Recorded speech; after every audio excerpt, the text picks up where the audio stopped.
pagdalawa? Okay, ikaw na.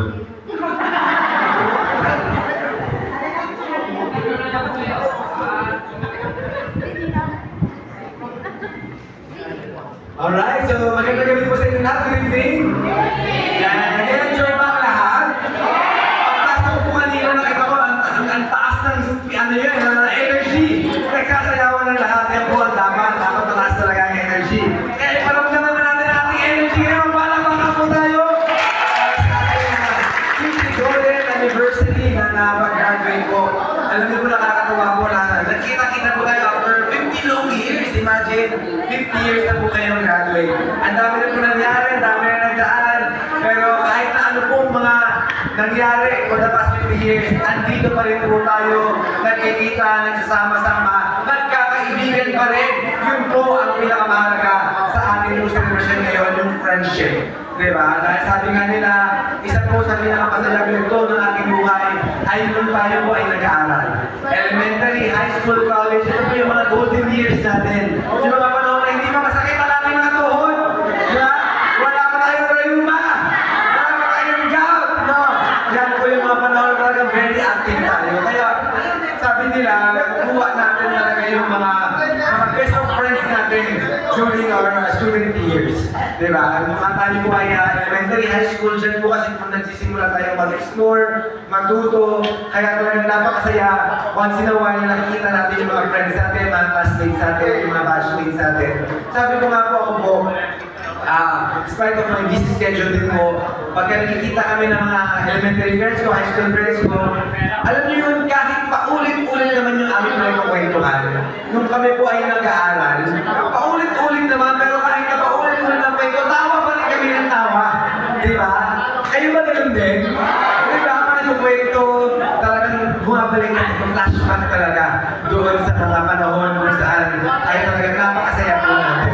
At sabi nga naman talaga nila, noong 1976, nung kayo po ay nag-graduate, ito po yung golden years ng Cavite City. Diba?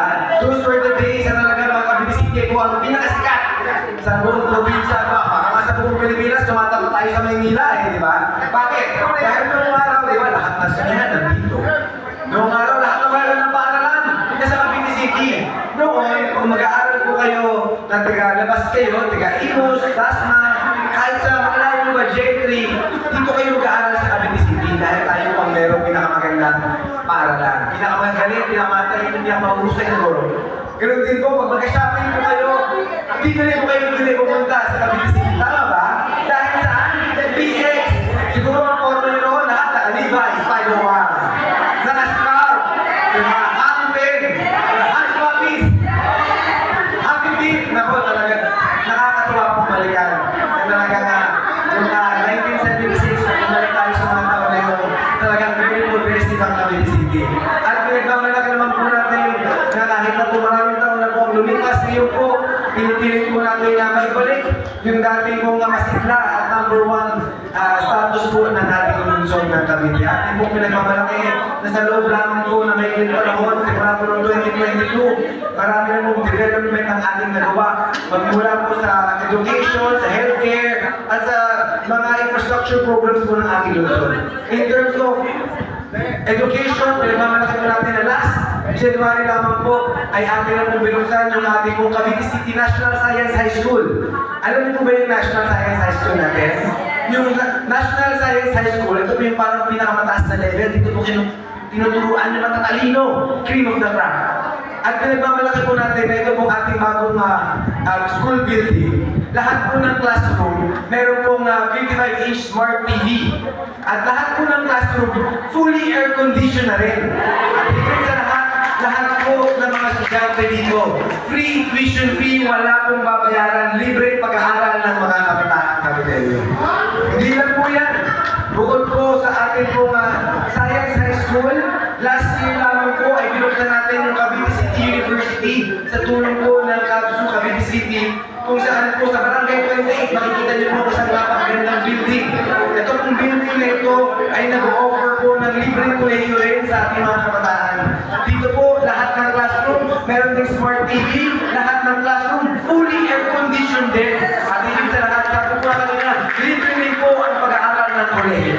Ibig kong sabihin, na po, wala na pong dahilan ang mga kabidenyo para hindi makapag-aral. Dahil ngayon po, libre na po ang Science High School, libre na rin po ang kolehiyo dahil po sa ating pinagawang bagong Rizal.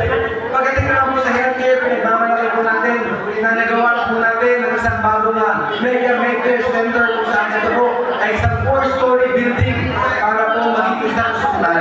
Sa kasalukuyan po, nag-apply na po tayo ng license to operate sa DOH. Inaantay na lang natin kung ma-release at pag na-release po ito, pwede na po natin i-operate ang ating hospital. Ibig po sabihin, hindi na po natin kailangan lumayo para magpagamot dahil dito po mismo sa Cavite City, meron na po tayong libreng pampublikong hospital. Diba? Malaking tulong po yan. At ganoon din po, pinagmamalaki natin in terms of infrastructure program, magmula po sa mga sports facility natin. Nakapunta na po ba kayo sa Montano Hall?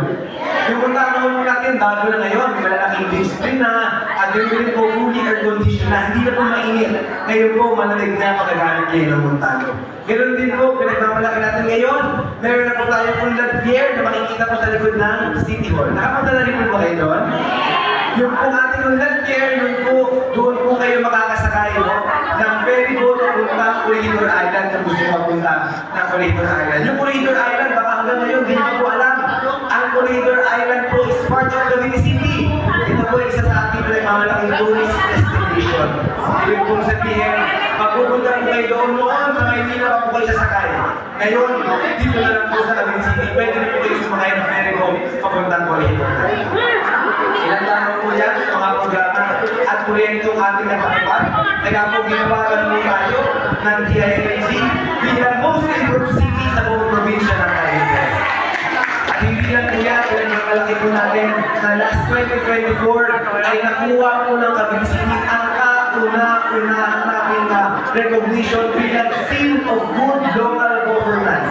Ito po ay isang napakalagang pagkilala dahil ito po ang nagsasabi na ang isang gobyerno po, ang isang lokal na pamalaan ay mayroong paglilingkod na tapat, maayos at higit sa lahat, walang korupsyon, kaya tayo binigyan ng pagkilala bilang Seal of Good Local Governance. At yan lamang po yan sa mga pinagmamalakan ng accomplishment sa loob lamang po ng ating unang termino at first 6 months po ng ating pangalawang termino. At alam ko po, sa tulong po at suporta ng bawat isa sa inyo ay mas marami pa po tayong development, mas uunlad pa ang lungsod ng Cavite at mababalik po natin yung dati pong nakikita ninyo sa Cavite City na numero 1. Pangako po yan, pagkakaisa na tayo at mababalik po natin. Magiging first class city muli ang Cavite City. Kaya po sa inyo na ang inyong lingkod na yung virtual at dito para makiselebrate, makisaya at makibonding sa inyong lahat. Ako po'y nagpapasalamat.